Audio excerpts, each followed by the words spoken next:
This is a question related to the study, the structure of the clinical trial, and it's for Dr. Tan and then for Dr. Horrigan. And this is a big issue in the Angelman syndrome community, and I think for a lot of rare disorder, very severe rare disorders. What are the ethical implications of assessing the development and comprehension of individuals with neurodevelopmental disorders, including Angelman syndrome, using assessments that were not created for nonverbal individuals? And just to clarify, the type of assessments they're referring to are more the traditional testing assessments such as psychological, cognitive, physical, behavioral testing. So I would start by again reiterating that a clinical trial is ethical only if we can measure the outcomes that we set out to measure in a meaningful way. And that means that the outcome measures that we select as investigators need to be valid and validated in a similar population. It needs to be reliable, it needs to be reproducible, it needs to be accurate. And those are all different aspects of a given outcome measure. So we cannot, for example, say, well, we are studying children with Angelman syndrome. Let's come up with let's create our own Angelman syndrome developmental measure and just use it on these children unless it has been validated and has been shown to be reliable, which in and of itself is a very complex process.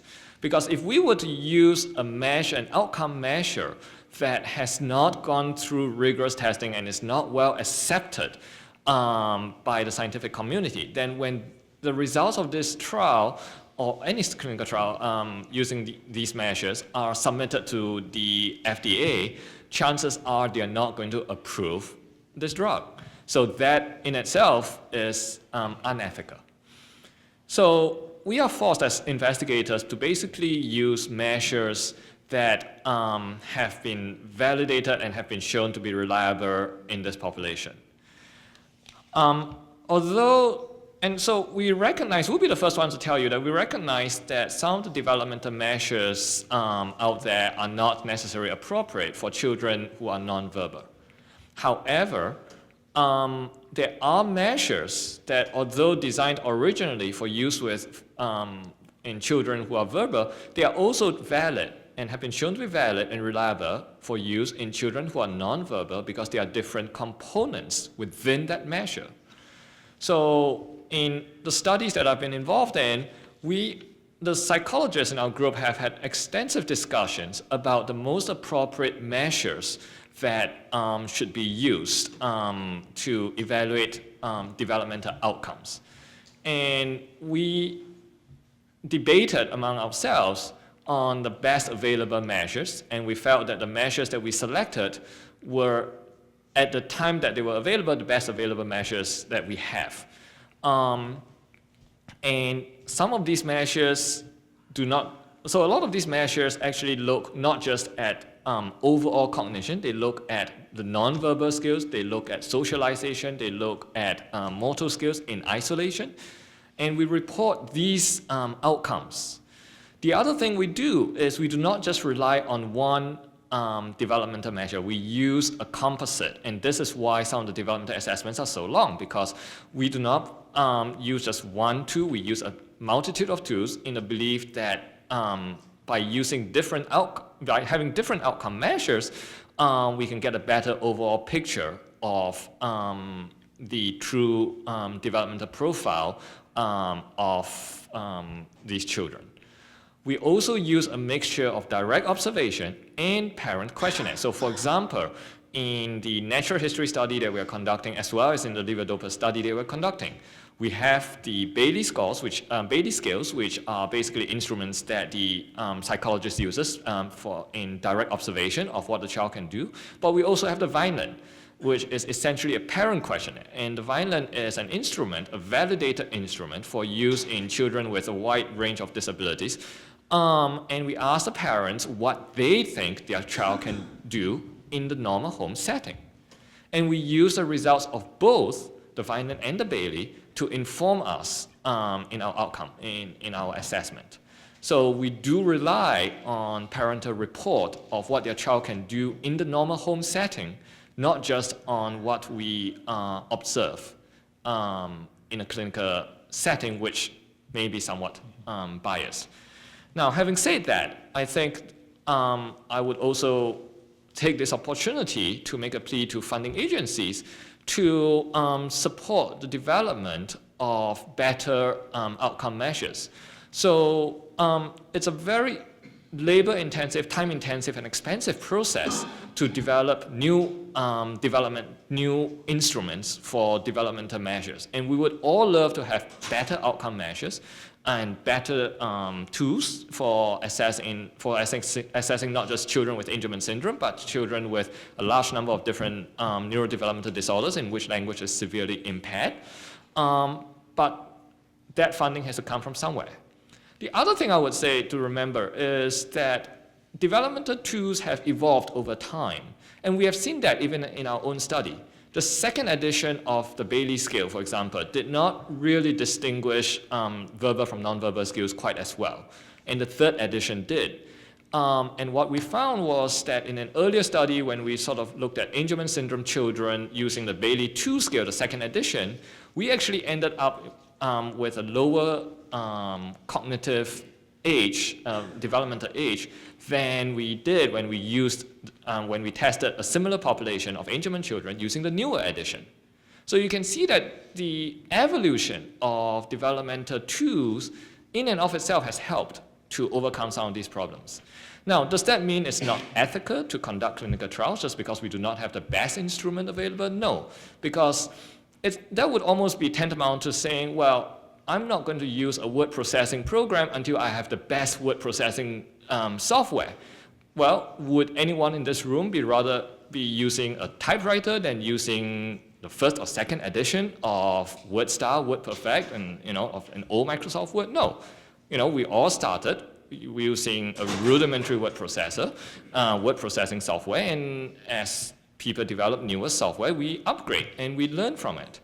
So this is a process, and we want to engage with parents, we want to engage with all of you and say, help us develop better measures.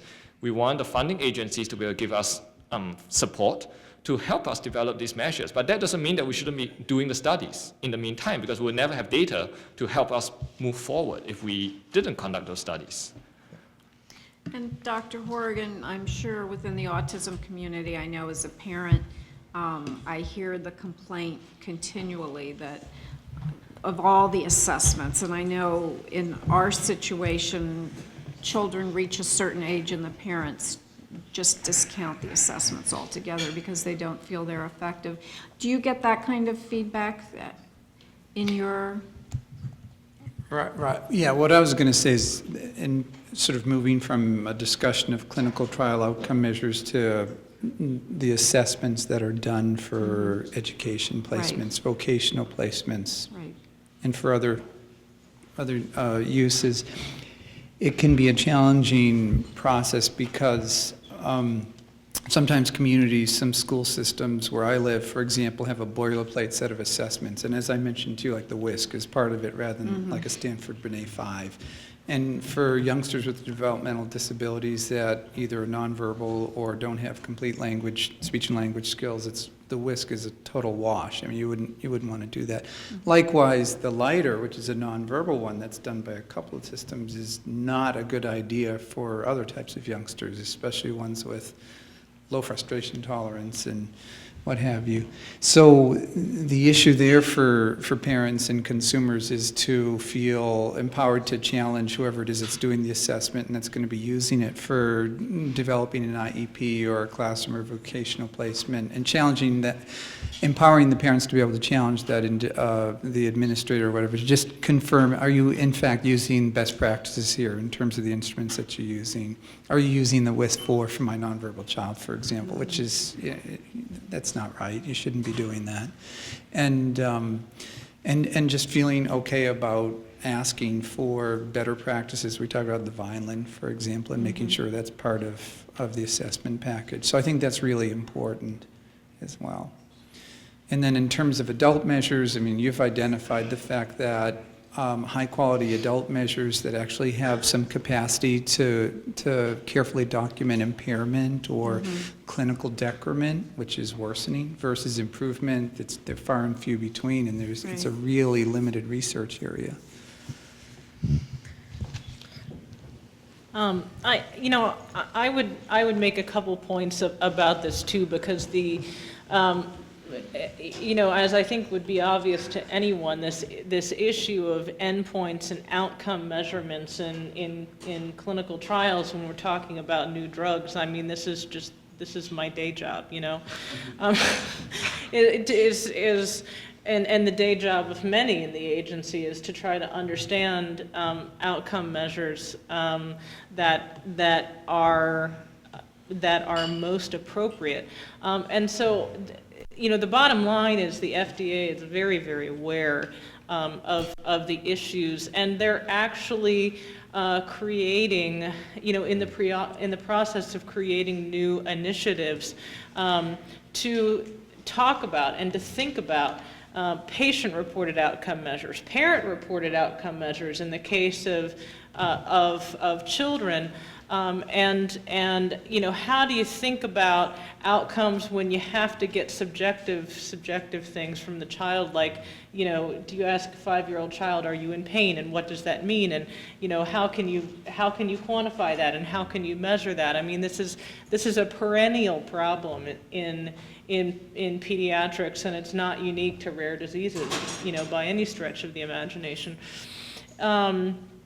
And so, I think it's just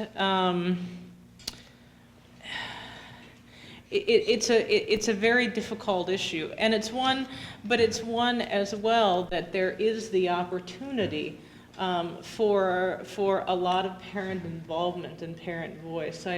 One of my favorite examples of this working is in the Duchenne muscular dystrophy community, where again there's a very serious pediatric disorder, affects a relatively small number of individuals, and the outcome measures that we have to measure motor skills, you're talking about like a 6-minute walk test, you're trying to get a kid on a treadmill, and the parents are looking at these researchers going, how in the world am I going to do this when my kid can't walk? They're in a wheelchair. Obviously we've got to come up with different kinds of outcome measures. And so what happened is the entire community of parents and researchers in that area really came together and had to work together to try to figure out outcome measurements that would work for those kids. And that was simply part and parcel of the research that they recognized was going to be needed to ever get treatments, through the FDA and approved for these individuals. And so, and again, those kinds of things happen, in a lot of pediatric diseases, because there's a lot of pediatric disorders that are relatively rare. And so there's this process of, thinking and prioritization and planning and how are we going to think about this and do this and approach this that has to go into it. And I'll say as well, it's really important in this area of research to do exactly the kinds of natural history studies that Dr. Tan is conducting. Not only to be able to learn about the disorder, but particularly in rare disorders, a lot of the later studies can then be based on information that is learned in those rare disorders, understanding that the outcome measures that might have been used in those rare disorders are imperfect. They always are. But that doesn't, from necessarily from the perspective of the FDA, limit us in terms of the information we're able to understand from that. And they're absolutely crucial to future development studies of any drug product. in this community.